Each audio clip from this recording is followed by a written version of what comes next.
unilateral fishing ban ng China at ang pakikibahagi ni Defense Secretary Teodoro sa Shangri-La Dialogue, ating tatalakayin kasama si Colonel Francel Margaret Padilla, ang tagapagsalita ng Armed Forces of the Philippines.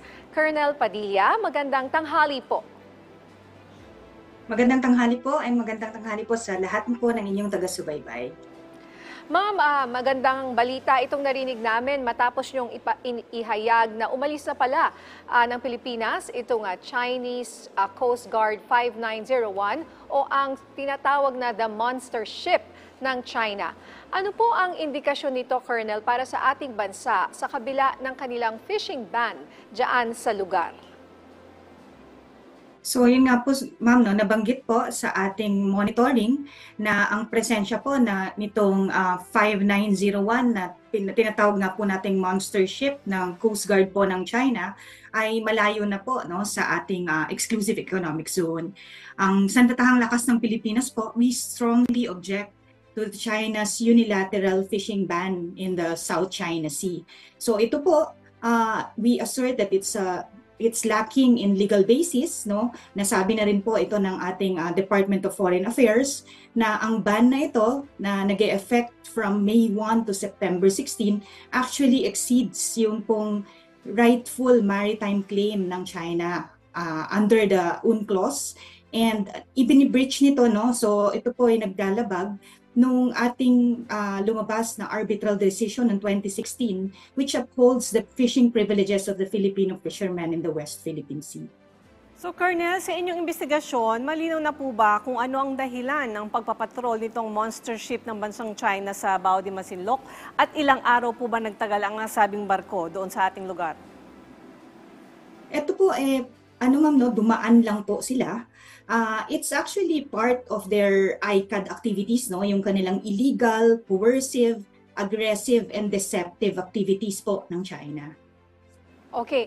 Sa tingin niyo po ba ay posible pang bumalik ito diyan sa Bao de Masinloc at posible din po ba na sa kanyang pagbabalik ay madaragdagan pa ang bilang ng mga barko ng China na magpapatrol po diyan sa lugar? Colonel? Of course, ma'am, no, on the side of the Chinese, no, we cannot speculate onto their actions. But of course, May technical problem yes, tayo. We cannot speculate on the actions of the Chinese. So ma'am, ano naman po ang inyong mga hakbang sa ngayon habang wala ang presensya ng malalaking barko ng China sa Bao de Masinloc? So ang ating, ito po ma'am, no, ang ating sandatahang lakas ng Pilipinas po, we are guided by the Constitution and the principles of national sovereignty. So with this po, underscore that no foreign entity has the authority to impede the Philippines from exercising our sovereign rights over our exclusive economic zone. So ito po, habang hinaharap natin, no, yung mga hamon dulot ng mga aksyon ng China sa West Philippine Sea, mariin po nating pinapahayag ng sandatahang lakas ng Pilipinas ang aming matibay po ng pangako, pagtatanggol ang soberenya ng ating bansa at pangangalagaan po natin ng ating mga interes dito sa region na ito.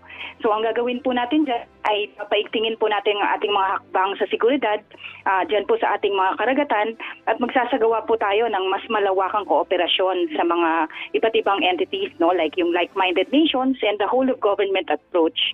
Ito po, katuwang niyan ang determinasyon po na pangalagaan ng ating teritoryo dito po sa ating karagatan at tiyakin ang kaligtasan po ng ating mga mangingisda po na Pilipino. Sa ibang usapin naman po, ano naman po ang reaksyon ng AFP sa inilabas na advisory na fishing ban or moratorium ng China sa karagatan kabilang ang West Philippine Sea? Ito po ma'am, no, ang ating sandatahang lakas ng Pilipinas, we strongly po to this unilateral finishing ban of South China Sea. Ito po ay wala pong legal basis under the international law, na sabi na rin po ito ng ating Department of Foreign Affairs na wala po itong rightful po sa maritime claim na in terms of the UNCLOS, and this one actually breaches po yung 2016 arbitral decision which upholds our fishing privileges of our Filipino fishermen in the West Philippine Sea. So, ma'am, paano naman po ang pagbabantay ng AFP sa lugar kasama siyempre ang PCG matapos ang anunsyong ito?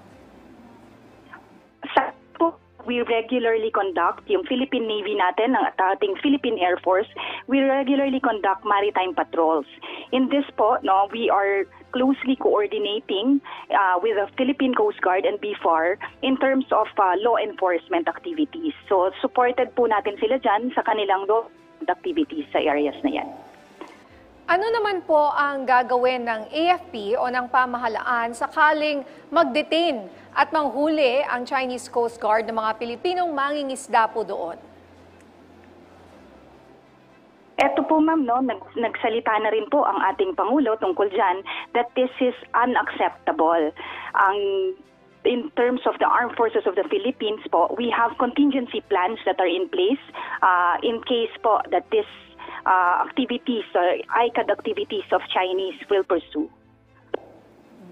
So, Colonel, mamaya ay makikibahagi rin si Defense Secretary Gilberto Teodoro Jr. sa Shangri-La Dialogue sa Singapore. Ano po yung naasahan natin mula sa pakikipagpulong ni Secretary Teodoro? At ma'am, we are expecting kung voice of the Philippines will be heard in terms of our stand in these issues at hand.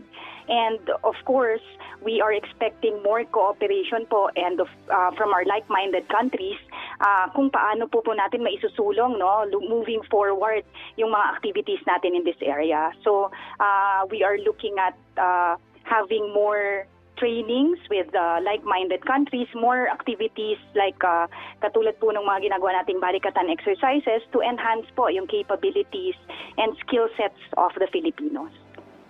Colonel, may tanong po ang ating kasamahan sa media na si Patrick De Jesus ng PTV. Ano daw po ang reaksyon ng AFP sa nahuling Chinese national na may hacking gadgets? Tutulong po ba kayo sa investigasyon o titingnan kung ginagamit ang mga ito sa pang-espiya? Sa ngayon, ma'am, ongoing po yung investigation natin dito. We are looking at the veracity of these reports that has been given, and of course nakikipagtulungan po tayo sa necessary agencies regarding this matter. So eto po ma'am, we are currently investigating the circumstances surrounding the arrest of this alleged Chinese national and who was already detained po. We understand that this is sensitive in issue in terms of our communications. Hacking nga daw po mga nakitang mga paraphernalias that were confiscated. So we treat this as a sensitive nature because it involves foreign national. But rest assured po that the Armed Forces of the Philippines is collaborating closely with the Philippine National Police and other relevant agencies po to thoroughly examine kung ano po yung mga seized items and determine yung intent and extent po nung that are being questioned. So, ma'am, mensahe niyo na lang po sa ating mga kababayan, lalo na sa mga mangingisda dyan sa Bao de Masinloc at syempre sa ating mga sundalo, sa mga Philippine Coast Guard na nagbabantay doon sa area. Opo, ang sandatahang lakas ng Pilipinas po, we are guided by the Constitution and the principles of national sovereignty. So rito po ang ating strategic initiative in terms of our operations in the West Philippine Sea, founded by tayo, nandito po sa atin ang batas, dapat po malaman ng ating mga mangingisdang Pilipino na narito po ang inyong Armed Forces of the Philippines. We will support you. We have your back, there patrolling the waters para po makapagpilitin po silang magpangisda sa ating teritoryo. So we call upon all sectors of society and also our international partners to support our efforts in maintaining the peace, stability, and the rule of law po sa rehiyong ito. Ang sandatahang lakas ng Pilipinas po stands this resolve, no foreign entity can stop us from utilizing our resources within our rightful maritime domain. We are dedicated po to safeguarding our national interests and securing a prosperous future for the Filipino people. Alright, maraming salamat po sa inyong oras, Colonel Francel Margaret Padilla, ang tagapagsalita ng Armed Forces of the Philippines.